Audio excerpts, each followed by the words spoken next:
Quien pretenda aprender por los libros el noble juego del ajedrez, pronto advertirá que sólo las aperturas y los finales consienten una exposición sistemática y exhaustiva, en tanto que la rehúsa la infinita variedad de las movidas que siguen a las de apertura. Únicamente el ahincado estudio de partidas en que se midieron grandes maestros puede colmar las lagunas de la enseñanza. A parecidas limitaciones están sujetas las reglas que uno puede dar para el ejercicio del tratamiento psicoanalítico. Bienvenidos a Café con Freud, mi nombre es Luis Marín. En esta ocasión vamos a hablar del tiempo en psicoanálisis, en dos rubros distintos. Vamos a hablar de la duración del tratamiento psicoanalítico y uno más, otro rubro, donde vamos a hablar de las duraciones de las sesiones en análisis. La pregunta de esta ocasión es ¿qué papel juega el tiempo en psicoanálisis? Así que bienvenidos, tomen una taza de café, siéntense y vamos a echarnos un café con Freud.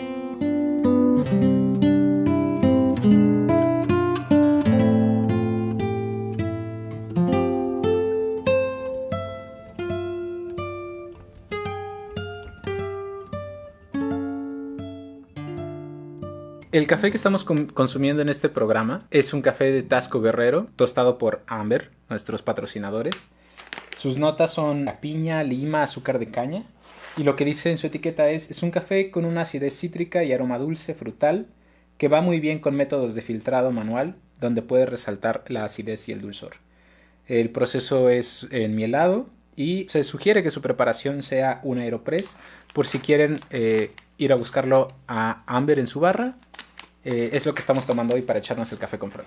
Luego de hablar de el dinero y qué papel juega en el psicoanálisis, vamos a hablar del tiempo tal como lo hizo Freud en este texto de 1913 sobre la iniciación del tratamiento.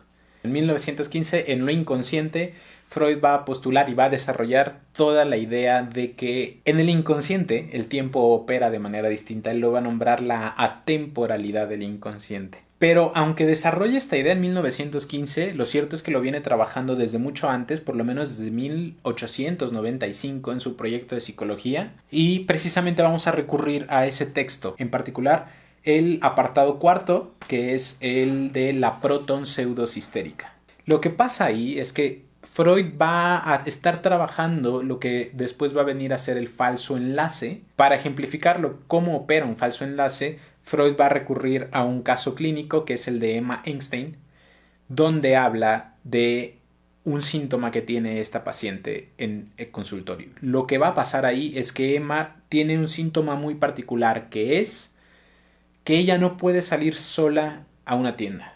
Le provoca mucho miedo salir a la tienda. Uno pensaría fácil y rápidamente agorafobia. Sin embargo, Freud empieza en el análisis a cuestionar qué pasa ahí, por qué tenerle miedo a ir sola a una tienda, y entonces Emma trae al recuerdo una escena, una primera escena, que es un recuerdo de cuando ella tenía 12 años y ella acude a una tienda donde hay dos empleados y ella escucha a estos empleados reírse y ella entonces, presa de un afecto de terror, sale huyendo de la tienda. Nuevamente esto parece no tener sentido en absoluto. El hecho de que dos personas se rieran de ella no explica por qué le da miedo ir sola a una tienda. Sin embargo, se despiertan ahí dos pensamientos. El primero de ellos es que se burlan de su vestido. El segundo de ellos es que uno de ellos le gustó sexualmente a Emma, lo cual le produce una angustia impresionante. Como digo, esto no explica del todo por qué tiene miedo a ir a una tienda. Entonces Freud continúa en el análisis, en la asociación de las ideas, y entonces emerge un segundo recuerdo más antiguo todavía, que en el proyecto de psicología aparece como escena 2, de cuando ella tenía 8 años y fue a la tienda de un pastelero, y al entrar a la tienda el pastelero le pellizca por encima del vestido a los genitales, lo cual le provoca una sensación de terror, sale huyendo. Y bien, entonces ahí tenemos dos escenas. Escena 1 a los 12 años, escena 2 a los 8 años, donde Emma tiene una agresión sexual por parte de un pastelero cuando ella era niña. Y vamos que medio que ahí empieza a entenderse el asunto. Sin embargo, algo falta, un lazo asociativo. ¿Qué es lo que conecta ambas escenas? ¿Qué es lo que conecta ambos recuerdos? El lazo asociativo que va a haber entre la escena 1 y la escena 2 es precisamente la risa y estar sola en una tienda. El hecho de que ella esté sola en una tienda y escuche la risa de los empleados la hace recordar la escena del pastelero cuando ella tenía 8 años. Freud se va a apoyar en ese momento de un diagrama donde ustedes van a poder notar que los círculos negros que aparecen en el diagrama de Freud indican lo que es consciente, lo que emerge en la conciencia, los empleados, la risa, el vestido y, en un momento actualizando, un desprendimiento sexual, es decir, que a Emma le gustó uno de ellos. Pero eso es actual, eso pasó ahorita, no pasó en ese entonces. Y por otro lado hay cosas inconscientes que de hecho además en el diagrama Freud las pone debajo, que se representan con círculos blancos, que es el pastelero, el atentado y el vestido. Es decir, estas cosas están en el inconsciente, no emergen a la conciencia sino hasta después de un análisis, pero los lazos asociativos que conectan una escena con la otra van a ser la risa y el hecho de estar sola en una tienda y el vestido, por supuesto. Traigo a colación este ejemplo para notar lo que Freud está intentando explicar ya desde aquí y que va a desarrollar en 1915 respecto a la atemporalidad del inconsciente. En una sesión de análisis, pasado, presente y futuro pueden convivir, no respondiendo necesariamente a la lógica del tiempo cronometrado o cronológica o a la sucesión de hechos históricos como se fueron dando. Uno no va y se acuesta en el diván y empieza a hablar escena 1 pastelero, escena 2 empleados, escena 3 por tanto tengo miedo. Por supuesto que no, todo aparece desordenado. Sin embargo, un análisis permite que esto se vaya articulando de tal forma que empiece a adquirir un nuevo sentido. Vamos a mencionar acá que es importante el nombre particular, el título particular que Freud le pone a este apartado, le pone la proton pseudosistérica, inspirado en una obra de Aristóteles que se llama Primeros Analíticos. Y en esta obra Aristóteles está hablando del silogismo. Un silogismo es un argumento que consta de 3 preposiciones, la última de las cuales se deduce necesariamente de las otras 2. Es decir, uno puede imaginarse que escena 1, escena 2 va a explicar por tanto escena 3. Eso sería un silogismo en términos aristotélicos. Sin embargo, sabemos gracias a las notas a pie de página proporcionadas por Strachey que más bien la proton pseudos es una premisa mayor falsa en un silogismo, que da como consecuencia una conclusión falsa. Ahí lo falso es el miedo bueno, no es que sea falso, lo está vivenciando evidentemente como actual, verdaderamente tiene miedo de ir solo a una tienda, pero no se explica por sí solo, parece que eso es falso, no hay algo que explique ese temor hasta que aparece toda la explicación previa de la escena 1 y la escena 2. Es decir, la escena 2 va a aparecer como una premisa falsa porque, repito, las risas de los empleados no explican de todos modos el miedo hasta que hay una tercera escena. Por eso la importancia de prestar atención al título que Freud está utilizando para esto, la proton pseudos histérica. Es decir, hay una premisa falsa que da como resultado un falso enlace entre el síntoma, que es el miedo a la tienda, y los recuerdos. Creo que queda demostrado que en el inconsciente el tiempo opera de manera muy diferente a como lo hacemos lógica, racional y socialmente. En este texto, Freud va a utilizar un término en alemán que es Nachtraglich, que sabemos gracias al diccionario de términos alemanes de Freud de Luis Alberto Hans, que a menudo en español Nachtraglich suele traducirse como posterioridad, pero hay un problema ahí. La posterioridad implicaría entonces que nosotros, después de cierto tiempo, nos situamos a una distancia prudente del acontecimiento y desde esta nueva distancia observamos ese acontecimiento pasado y bueno, ya con cierta distancia se ve, se analiza de manera distinta. Nachtraglich es otra cosa. Escribe Luis Alberto Hans. En alemán, Nachtraglich enfoca la permanencia de una conexión entre el ahora y el aquel momento, manteniéndose ambos interligados. Puede transportar hacia el pasado una nueva visión que lleva a un retorno y a un agregado de algo faltante, algo que faltó en ese momento, o bien puede cargar el evento antiguo del pasado para el presente y agregarle algo, actualizándolo. No es lo mismo que posterioridad. El término alemán implica que algo es redicho, remodelado por un agregado, suplementación, retorno. O si no, que algo permanece latente y se manifiesta posteriormente. Al traducirse nachtraglich por posterioridad, se pierde la noción de retorno al evento y a la idea de permanencia del evento, así como la referencia a un continuo proceso elaborativo de maduración-resignificación. Es decir, están conectados aquel evento con lo que se está elaborando actualmente, y entonces podemos cargar de nuevo significado al pasado o traer cosas del pasado para reelaborar cosas del presente, tal como ocurrió en el ejemplo de Emma Einstein. Lo que pasa con Emma Einstein es que después de las 2 escenas, que permiten explicar por supuesto el síntoma, además hubo un desprendimiento sexual, el hecho de que a Emma le gustara uno de los empleados. Eso no había aparecido en ninguna de las 2 escenas posteriores. Aparece en el presente, en el momento en que se está analizando con Freud. Se reelabora y aparecen nuevas cosas. Hay un relanzamiento de un nuevo material asociativo que además le produce una angustia impresionante, ¿no? El hecho de sentirse atraída sexualmente por uno de los empleados. Nachtraglich entonces nos permitiría entender la atemporalidad del inconsciente. Así operan nuestros procesos inconscientes, fuera de la lógica del tiempo. No obedecen a una lógica cronometrada, cronológica ni sucesiva. En este segundo punto vamos a hablar de la duración del tratamiento. Estamos hablando del tema del tiempo, por supuesto.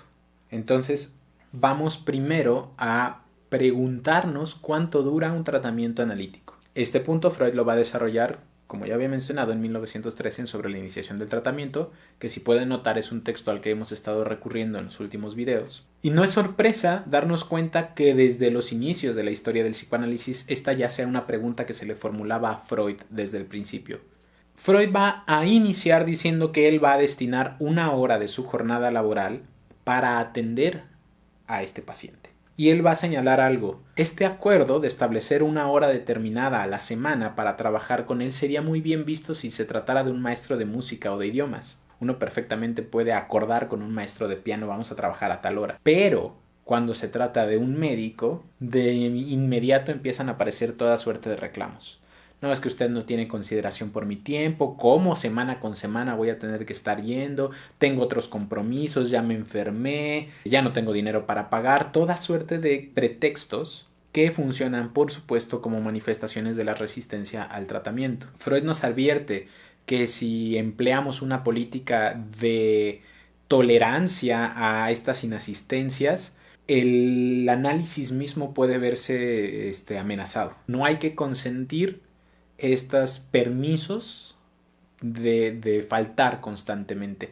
Se corre el riesgo de perder la materialidad del médico, se pierde el riesgo de perder el proceso analítico. Frente a estos cuestionamientos que se le hacía a Freud de no, es que usted no tiene consideración por mi tiempo, yo ya me enfermé, mi abuelita está enferma, etcétera, etcétera, etcétera, Freud respondía, no puede ser de otra manera. Convenir 1 hora, destinarla al paciente, es suya, permanece destinada a él, sea que la ocupe o no la ocupe, sea que llegue tarde o incluso que no llegue. Permanecer allí para él, para recibirlo, aun si llega tarde, aun si no llega.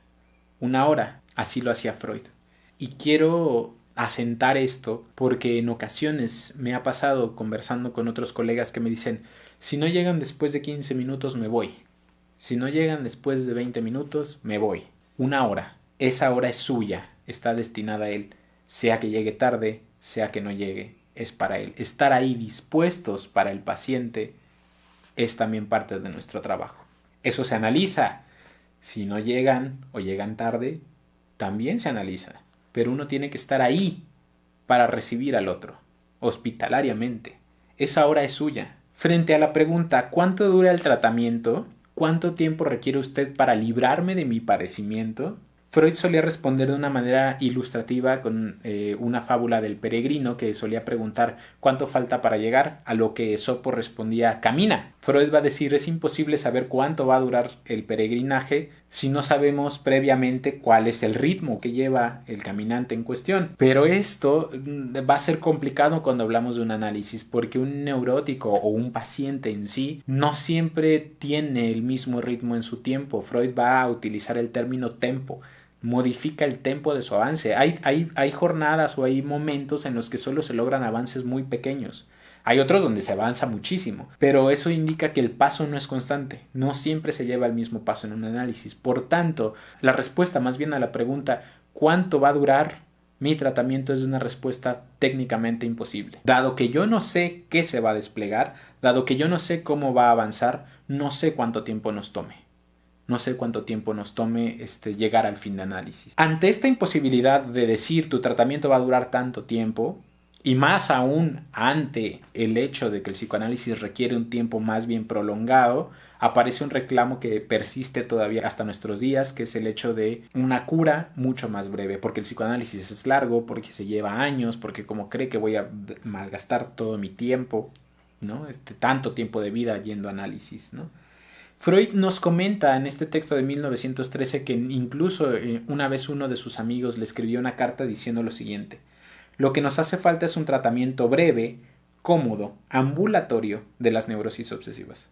A lo que Freud primero dijo, yo no sabía ni qué contestarle, ¿no? Pero él dice, incluso un médico por supuesto que va a querer un tratamiento con esas características para curar la tuberculosis, ¿no? O el cáncer, pues por supuesto que uno querría un tratamiento mucho más breve para el cáncer, mucho más cómodo, ambulatorio para el cáncer. Pero él va a decir, respondiendo indirectamente en este texto de una manera maravillosa, él dice, nadie esperaría que se pudiera levantar con 2 dedos una mesa pesada como se le haría con un liviano escabel, o construir una casa grande en el mismo tiempo que una chocita. Aún personas inteligentes olvidan la necesaria proporcionalidad entre el tiempo, trabajo y resultado. Freud va a invitarnos entonces a ser honestos con nuestros pacientes y a decir, no sé cuánto va a durar, pero hay que advertir que el psicoanálisis requiere esfuerzo, sacrificio y trabajo. Y sobre todo va a requerir de un tiempo más prolongado. En 1913 Freud va a proponer al menos medio año o hasta un año. Si bien el tema del fin de análisis tiene sus bemoles y habría que destinar un video completo, y lo haremos, hablar del final de análisis más adelante en otro momento, sí hay que decir que el psicoanálisis es largo. La necesaria proporcionalidad entre tiempo, trabajo y resultado. En esta tercera parte del video vamos a recurrir a un texto de una psicoanalista francesa de nombre Marie-Madeleine Chatel, que aparece en la revista Artefacto en 1990, que es la revista lacaniana de psicoanálisis, el cual lleva por nombre Para una práctica de la puntuación. Bien, vamos a hablar de una polémica que ocurrió en el grupo analítico francés, que es precisamente el que provocó la ruptura del grupo, y es la polémica que hubo en torno a una práctica de Lacan, que es la de las sesiones de tiempo variable. Ahí donde los analistas hasta ese entonces estaban casados con la idea de que un análisis debía durar por fuerza 50 minutos, 45 minutos y no podía ser de otra forma, Lacan va a proponer las sesiones de tiempo variable. Esto va a provocar una fractura al interior del grupo analítico francés. No vamos a hablar de esa polémica política por ahora, pero es importante mencionarlo porque históricamente tiene una carga en el psicoanálisis. Empecemos con un ejemplo que pone Marie-Madeleine Chatel. Un analista en Nueva York coloca un reloj despertador que es visible tanto para el analizante como para el analista.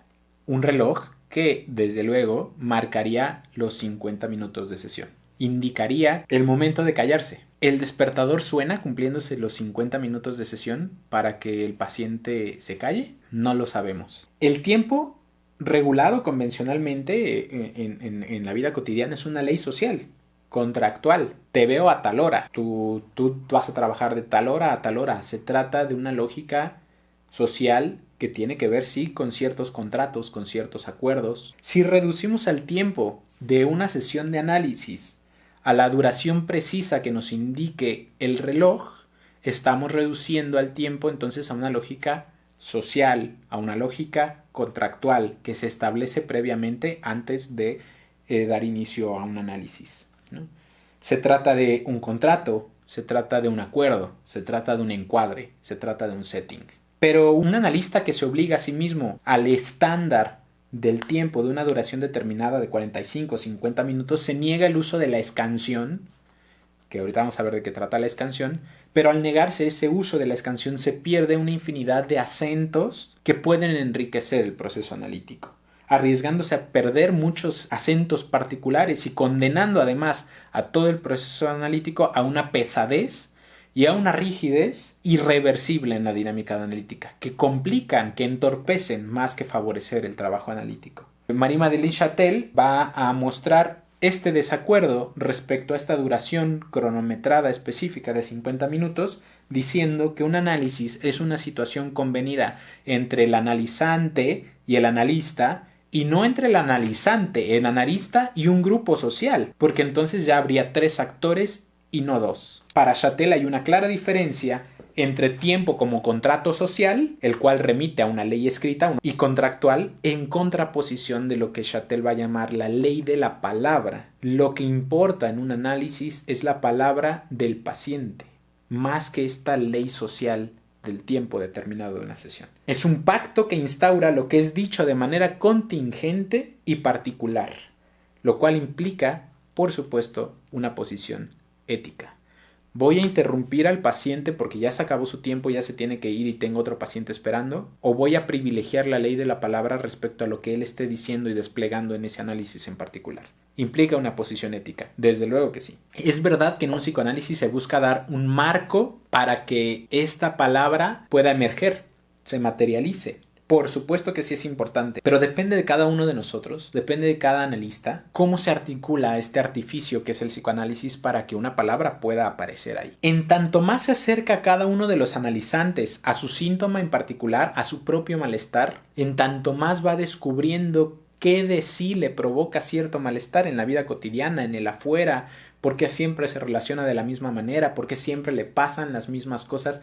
Cuanto más va escarbando el paciente, más van apareciendo las resistencias, más van apareciendo ya no puedo asistir, me enfermé, no tengo dinero para pagar, etcétera, etcétera, etcétera. Es necesario favorecer las condiciones para que el paciente pueda desplegar el contenido sea cual sea, pero si lo reducimos a una lógica contractual, lejos de ayudarlo, vamos a entorpecer este proceso analítico.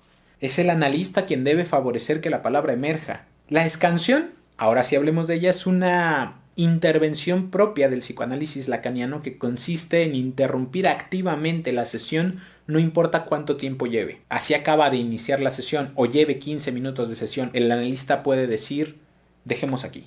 Y ojo ahí, por eso era la propuesta de Lacan de las sesiones de tiempo variable. No se cumplen los 50 minutos, puede ser mucho menos. Hay que tener mucho cuidado con esto. Por eso Madeleine Châtel nos advierte que se trata de una posición ética. Dado que es una intervención tan compleja, tan subjetiva, tan difícil, hemos sabido de analistas que practican la escansión con una impostura ética precisamente para poder tener más pacientes. No lo hacen bajo la lógica de la ley de la palabra, lo hacen como de ya pasaron 15 minutos, aquí dejamos. Y entonces en una sola hora pueden tener 4 pacientes. Si se dan cuenta, se trata de una postura ética.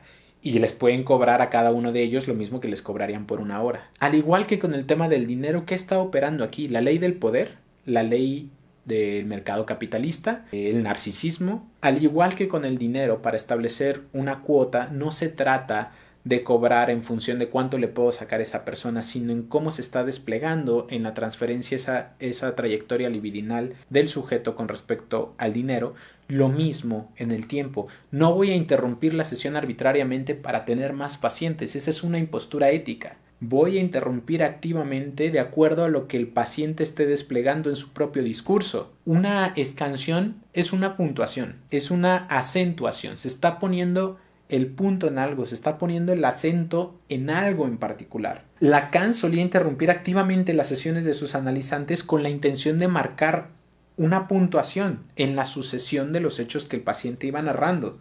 Las sesiones de Lacan solían ser breves, más puntuales que puntuadas. Varias de ellas podían incluso interrumpirse, como ya dije, al inicio de la sesión. Pero esta puntuación tenía la finalidad de agudizar la escucha del paciente respecto a su propio decir a posteriori. Es decir, yo como analista digo dejemos aquí, el paciente entonces se va y a posteriori aparece algo. ¿Por qué interrumpió ahí? Espero que podamos notar lo similar que es la puntuación, la acentuación, es decir, la escansión, con el Nachtraglich que hablamos en la primera parte del video, con el ejemplo de Emma Eckstein. Al igual que en el ejemplo de Emma Eckstein, provoca un efecto a posteriori. Hasta después agarra un nuevo sentido. ¿Sí? En una sesión de análisis no se cuenta en términos de una duración cronometrada. Los testimonios de quienes estuvieron en análisis con Lacan nos dan cuenta de cómo operaba. Ellos cuentan que su sesión de análisis iniciaba desde antes de llegar al consultorio. Desde antes de llegar al consultorio ellos ya echaban a andar un pensamiento, una idea, ya la iban desarrollando, y cuando llegaban al consultorio de Lacan trabajaban un tema concreto. Y no solo, además tenía en efecto un efecto posterior. Saliendo del análisis de Lacan, mientras iban bajando las escaleras o el elevador o caminando por la calle, seguía operando ahí un pensamiento: ¿por qué habrá Lacan interrumpido la sesión ahí? Y dotaba de nuevo sentido a lo que se hablaba en las sesiones. Un análisis, una sesión de análisis tiene un efecto de un encuentro con el otro. Nos encontramos con otro ser humano, recibimos a otro ser humano, pero este efecto del encuentro, dependiendo de cómo lo manejemos, puede o no producir efectos a posteriori en el proceso de dicha persona. Para Lacan, entonces, el tiempo se reducía a un puro corte. Según Madeleine Châtel, una sesión de análisis es el advenimiento de un corte realizado por el propio psicoanalista. Si se dan cuenta, las sesiones de Lacan tenían esta característica de ser muy finas, muy puntuales, muy condensadas. Se trabajaba ya un tema en particular y eran breves, eran cortas, lo cual por supuesto molestaba a los analistas decimonónicos ortodoxos que decían: no, las sesiones tenían que durar 50 minutos. Pero no es descabellado pensar que la intervención de Lacan tenía una cierta lógica dentro del dispositivo analítico. ¿Qué diferencia puede tener eso? O sea, decir, bueno, pues está chido ese tema y paramos, a decir, bueno, a ver, háblame más de eso, ¿no? Porque es algo que veo que hacen mucho. Hablabas de tu padre, ¿no? A ver, cuéntame. Es correcto, es una buena pregunta. Por eso es una intervención complicada, en el sentido de que, por ejemplo, suele usarse mucho cuando un paciente no sale de un propio discurso. Lleva varias sesiones hablando del mismo tema y del mismo tema y del mismo tiempo, y por más que tú hayas hecho ciertas intervenciones como preguntar, clarificar, confrontar, interpretar, etc., no sale de una propia lógica. En ese momento, quizás, repitiendo caso por caso, convenga tal vez hacer una escansión y decir: dejemos aquí. Lo que estás haciendo es interrumpir el discurso, provocando un corte que el paciente va a decir: ¿por qué cortó? ¿Por qué interrumpió ahí? ¿No? Hay que llevarlo a supervisión de casos también, ¿no? Pero puede ser tal vez una intervención prudente en ejemplos como ese, ¿no? Pero vamos a destinar más adelante una sesión a hablar de los diferentes tipos de intervenciones. Curiosamente, el verbo escandir deriva de la poesía. Escandir es medir un verso, contar el número de pies o sílabas con que consta, ir marcando, puntuando, acentuando, cortando, como en la poesía, como en la música. Así lo orquestaba Lacan. Es aquí que tenemos por un lado un reloj despertador que indica que es hora de callarse, como despertando de un sueño, como ya es hora de despertar, ya cállate. Y por otro lado se trata de despertar a un nuevo sentido. Se trata de invitar a la palabra a que produzca eso que no se dice solo, un decir que despierta, un decir que cuenta. El analista debe provocarlo y sostenerlo.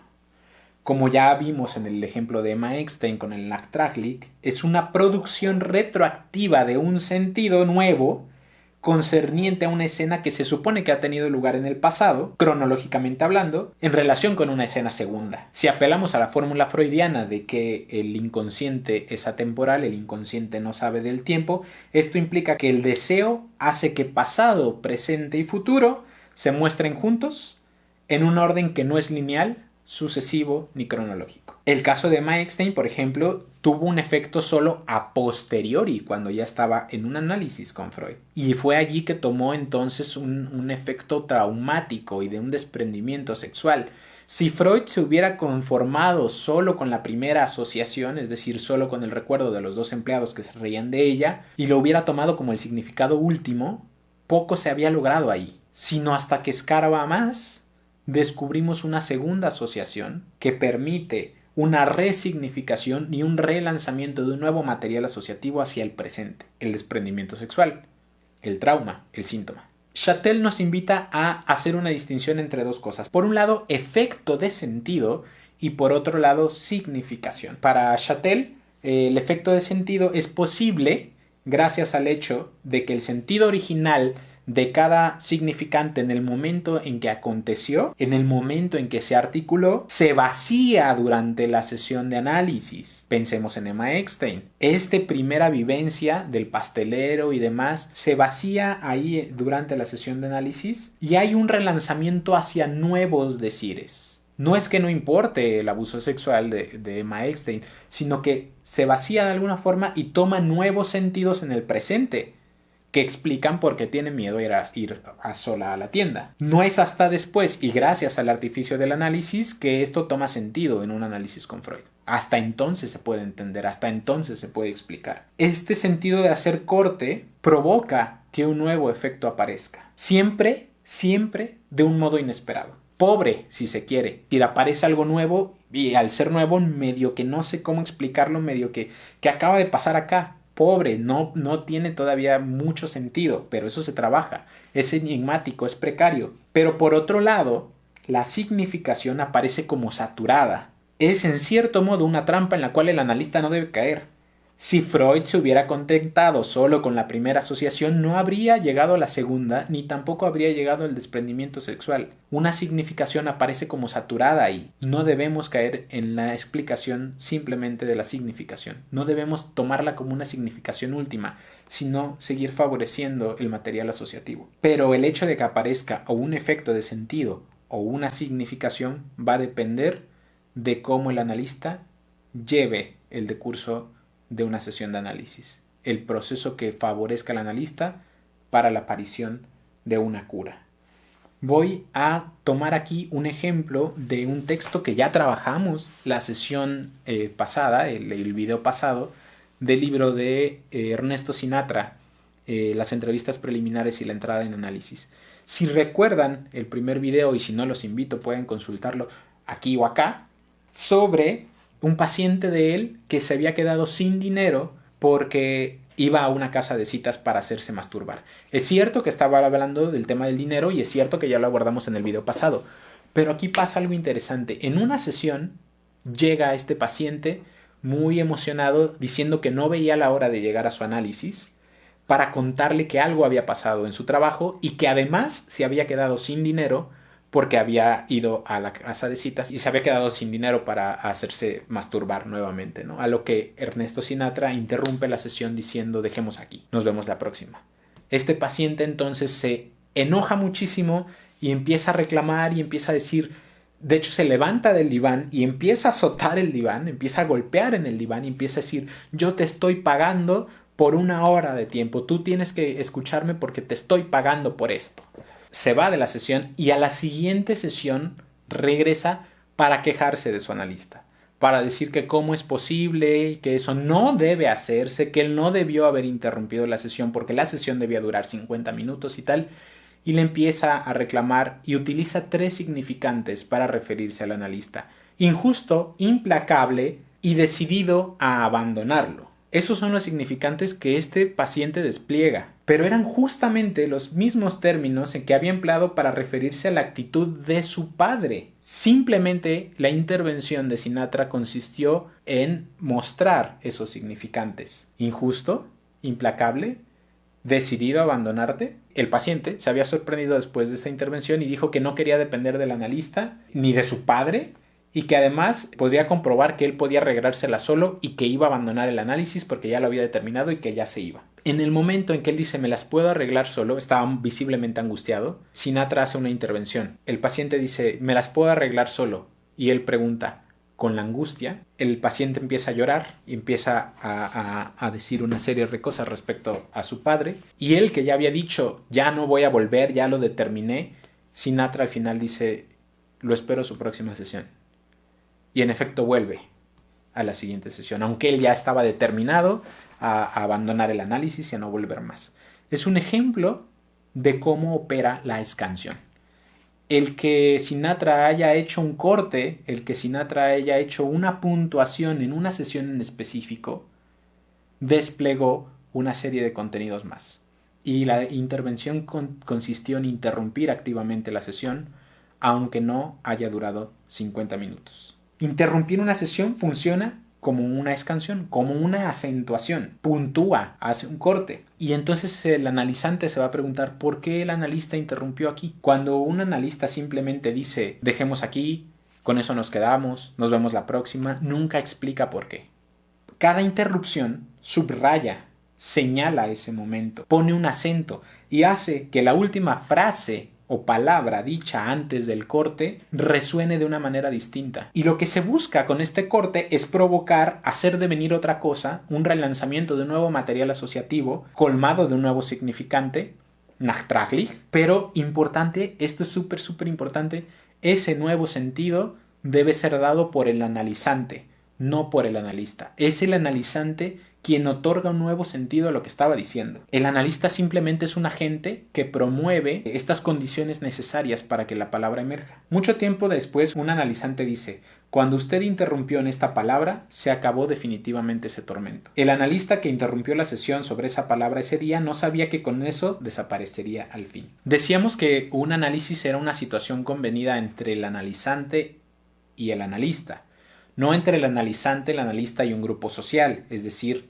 el tiempo como opera allá afuera. Pero créanlo o no, en realidad no hay dos sujetos en un análisis, solo hay uno, el analizante, el que dice cosas de sí mismo, aquel que revela a través de sus propios decires, sus propios dolores, sus propios síntomas. Es el analizante mismo quien está ahí trabajando.